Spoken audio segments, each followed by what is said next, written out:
We're joined now by Wallis and Lavie Tidhar, both Jewish authors who have written about Israel. Lavie Tidhar, you are sort of Israeli-born, but you are Jewish living in Britain. That's right. Yeah. How do you view Israel now? That's a bit of a broad question. It's a big question, but I mean, look, the killing of children, the scale of this, 1,200 dead. You know, it's, I've been doing a lot of soul searching coming here. There's, all the violence is abhorrent to me.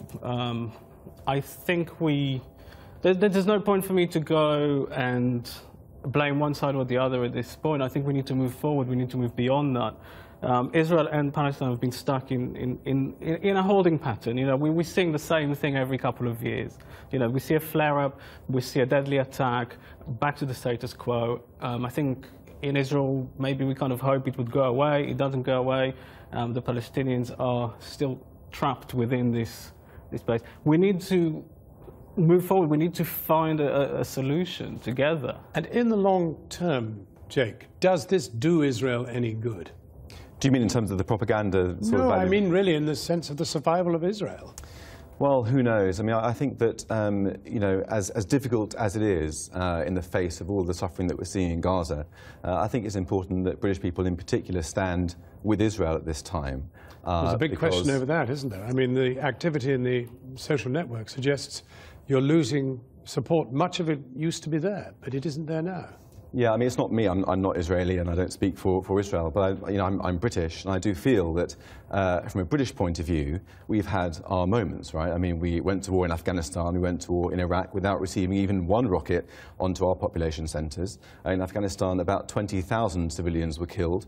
In Iraq, which, in my view, was an illegal war, more than 100 civilians were killed. So we're no strangers to asymmetric warfare, and I think that we should stand with Israel in defiance of Islamic terror.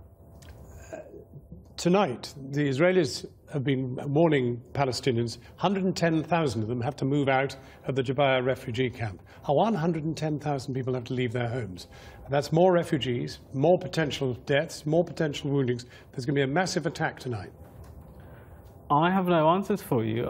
I can't speak for anyone other than myself. I'm here as a writer, and as a writer, it's a struggle to try and engage with it. It's a struggle to try and write about this reality.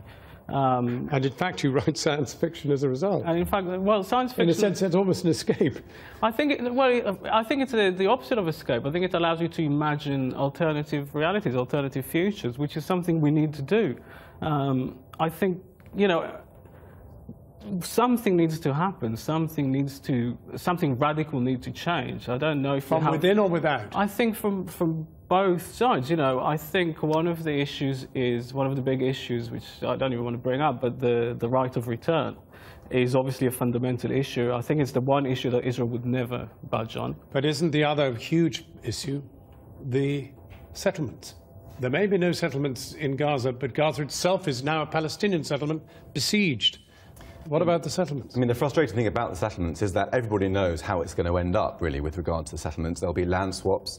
The main settlement blocks will be retained by Israel in exchange for other areas given to but this a new is Palestinian what we find state. It so difficult to understand. Why is that kind of talk not going on now? Well, I think the main problem really isn't so much on the West Bank, it's in Gaza.